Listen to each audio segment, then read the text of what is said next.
My name is Ron Meader. I am a storyteller, and this is my story about Beauty and the Beast. Once upon a time there lived a rich merchant. He had two ships sailing out to sea, when suddenly these ships were hijacked by pirates and there was a great big storm. "Oh no," he said.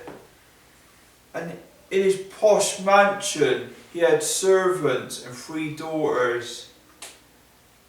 And the daughters were devastated. The next morning he had a telegram sent to him saying to him that his ships were shipwrecked on top of the harbour. And he was really upset. He had no money and he could not carry on doing his job. So him and his daughters had to sell the big mansion and get a small mansion over the other side of the countryside. So they stayed in this small mansion, sweeping, cleaning up. And the merchant said the other day that he would like to go outside and do some shopping. So the 2 daughters said, "Oh Dad, can I have a nice new set of clothes please? Oh, by the way, a nice pair of shoes as well please. Oh, by the way, what would you like to have, Belle?" And she said to her dad, "Dad, I'd like to have a really nice rose."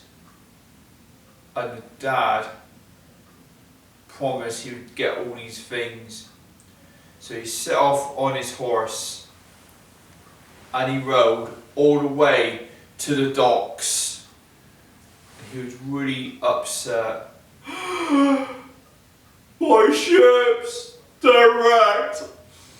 And there's no cargo. I can't make any money. What am I going to do? How am I going to tell my daughters I can't buy you clothes or shoes? But I have promised I'll get better at that rose." So he got on his horse again and he rode. And it was getting a bit kind of misty. And it was kind of like cold. And snowdrops started coming down from the full moon. He was so shivery. He rode on top of the mountains and there were trees all over the place.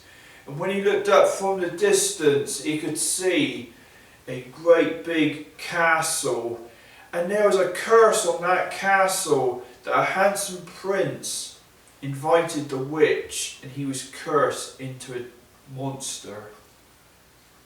So he thought bravely he would go up to that castle. He parked up the horse and he opened the door. And inside it was so beautiful. There was silk, linen, cloth, golden chandeliers, and in front was a nice warm fire.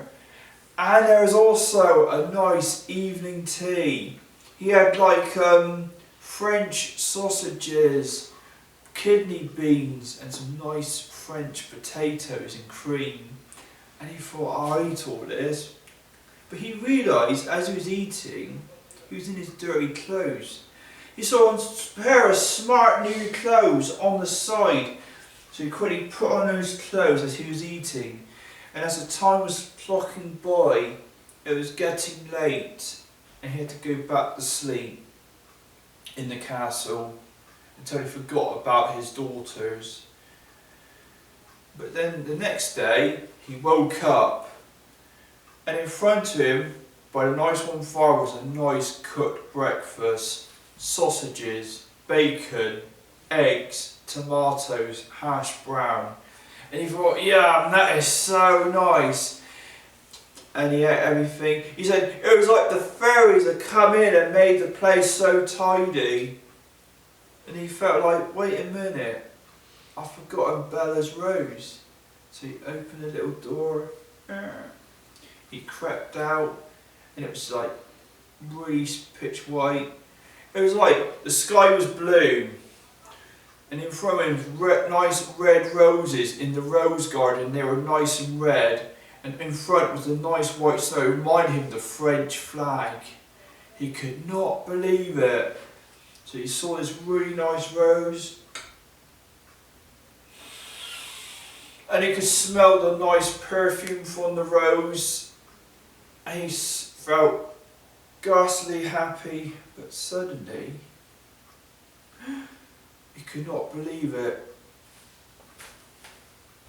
And in front of his great big footsteps, and he was like a bit shocked,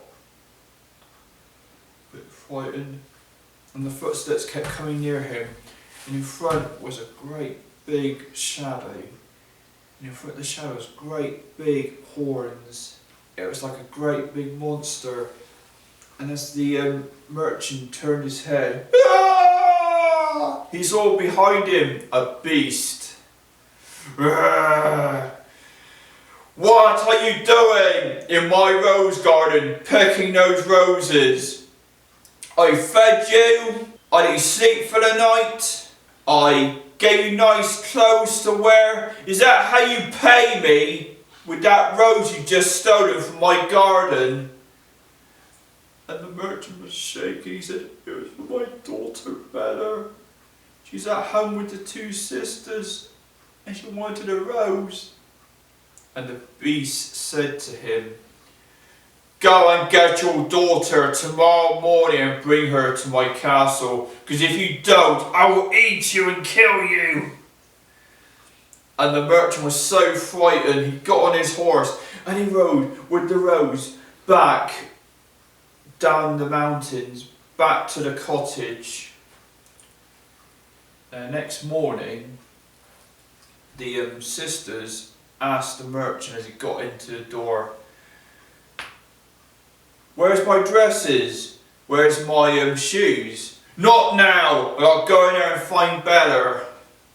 And he led down his knee with the rose, said, Belle, I've stolen this rose for you. I'm very upset, but tomorrow morning you must come back with me to the castle on top the hill, because there's a horrible beast, and if I don't bring you to see him, he will kill me and eat me. And Belle go, but Dad, that's a terrible thing to do. How am I going to survive out there with you and the beast? He said, you've got no choice, Belle. Please come with me, I beg you. So the next morning, Belle and the merchant rode on horseback back up the mountain, up to the hills, and up to where the castle was to from the forest. They opened the door, and in front of them, by a nice warm fire, was the angry beast. And he slammed the door. He said, right, is this your daughter? Yes. What is your name? My name is Bella.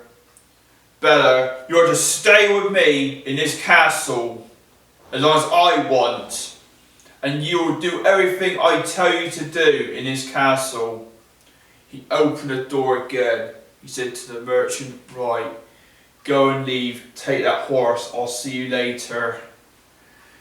And he closed the door again, and Bella was really upset, really worried about her dad. And the beast said to her, I've got something to show you.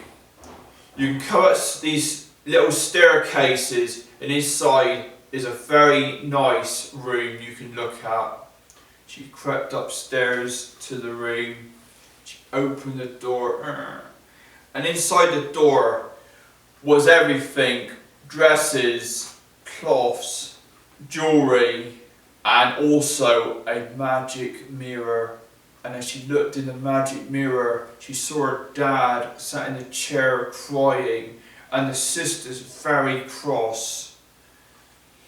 But Bella said, I'll just stay.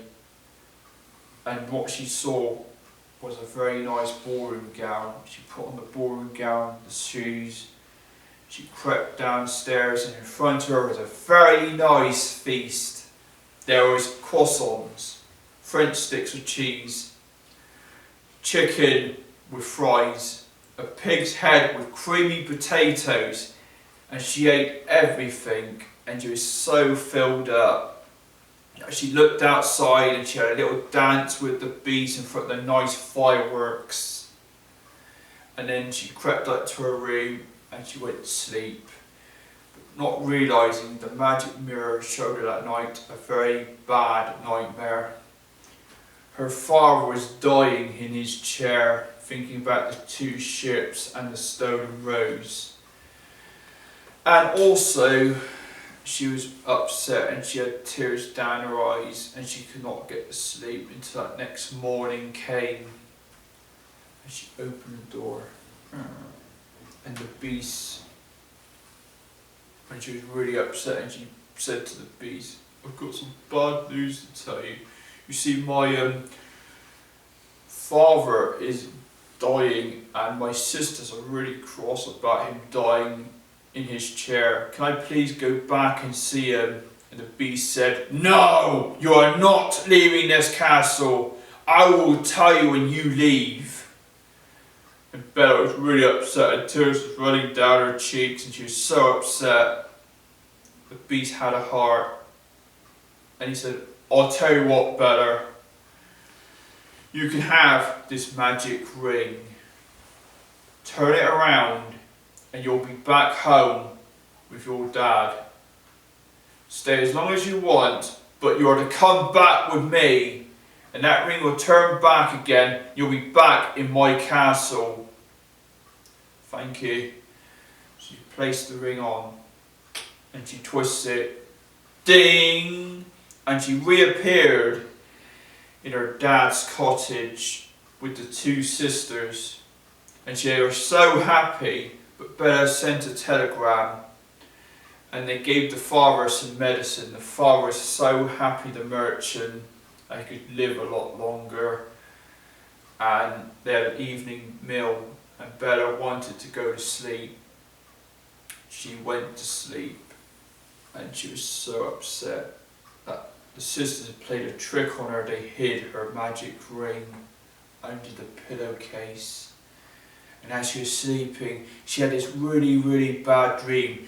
The 24-hour clock was going around and the beast was dying in the rose garden and he was so upset. But she could not find the ring. "Where's my ring? Where's my ring?" Ding! The ring fell on the floor and she picked up the ring and she put the ring around her finger and she twisted it and she was back in the rose garden. In front of her was the beast dying and she was so upset. "I'm so upset. I didn't mean to leave you like this. Please don't die, please." But the tears was running down her chest and onto the beast's cheeks. And his bushy hair was like disintegrating. And there was like a brown beard and nice cheeks with a hat like this. And standing in front of her, the man who was dying, the beast, was actually fat, a handsome prince. And the prince said, "I don't believe it. You've just broken the spell after 100 years. I am back to my old self again. What is your name?" "My name is Bella. By the way, would you like to marry me? I'm so in love with you." "Yes, I would. Yes, please. By the way, can I just send a telegram to my dad, the ship's merchant down the bottom, and my 2 sisters?" He said, "Yes, and I'll send a telegram over to my royal family." And they did. The family all got married and Bella had her beautiful dress with the ring, the husband who was the prince. But then the 2 sisters said, "By the way, Bella, can we have some new pair of shoes and some new dresses, please?" "Oh yes, of course." And they all lived happily ever after with the rose.